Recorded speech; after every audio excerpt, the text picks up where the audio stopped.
ನಾವಿವತ್ತು ಮಾಸ್ಕ್ ಹಾಕೊಂಡು ಕೆಲ್ಸಕ್ಕೆ ಬಂದಿದೀವಿ. 3 ಜನ ಕಳ್ಳರುಗಳು. ಸೊ ಇಲ್ಲೊಬ್ಬ ಕಳ್ಳ.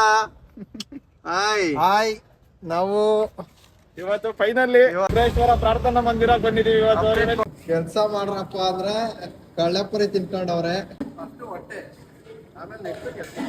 ಮಳೆಯಲ್ಲಿ ಬಿಸಿಲಲ್ಲಿ ಕೋಡಲ್ಲಿ ಎಲ್ಲ ಕೆಲಸ ಮಾಡ್ತಾ ನೋಡಿ.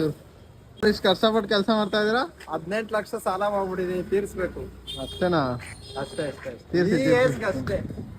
ಫಸ್ಟ್ ಫ್ಲೋರ್ ಆಗಲಿ ಸೆಕೆಂಡ್ ಫ್ಲೋರ್ ಆಗಲಿ ಇವೆಂಟ್ ಮಾಡ್ಕೊಡೋದು ನಮ್ಮ ಜವಾಬ್ದಾರಿ ಆಗಿರುತ್ತೆ. ಮಾಡೋದು ಬೇಡ ಅಂತ ವರ್ಕ್ ಸ್ಟಾರ್ಟ್ ಮಾಡ್ಕೊಂಡು ಬ್ಯಾನರ್ ಹಾಕೊಂಡ್ರೆ ಆಲ್ಮೋಸ್ಟ್ ಕೆಲಸ ಮುಗೀತು ಅಂತ. ಫೋಟೋ ಅಂತೂ ಚಿಂದಿ ನಾನೇ ತೆಗ್ದಿರೋದು ಅದಕ್ಕೆ. ಸೊ ಬ್ಯಾನರ್ ಹಾಕೊಂಡಿದ್ದು ಮುಗೀತು. ಅಂತೂ ಇಂತೂ ಒಳ್ಳೆ ಪಾರ್ಕಿಂಗ್ ಸಿಕ್ತು ಗಾಡಿಗೆ.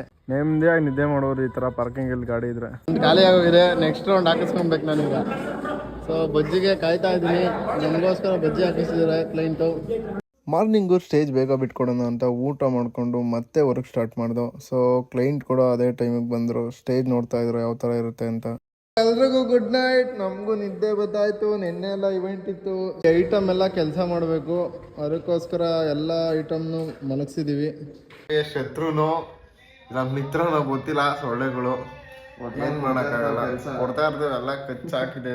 ಮನೇಲಿ ಆಗಿದ್ರೆ ಗೊತ್ತೇ ಆಯ್ತಿರಲಿಲ್ಲ, ಎಲ್ಲೆಲ್ಲಿ ಇರ್ತಿದೋ ಗೊತ್ತೇ ಆಯ್ತಿರ್ಲಿಲ್ಲ. ಈಗ ಟೈಮ್ ಬಂದು 5 ಗಂಟೆ. ಸೊಳ್ಳೆಯಿಂದ ನೈಟ್ ಎಲ್ಲ ನಿದ್ದೆನೆ ಬಂದಿಲ್ಲ.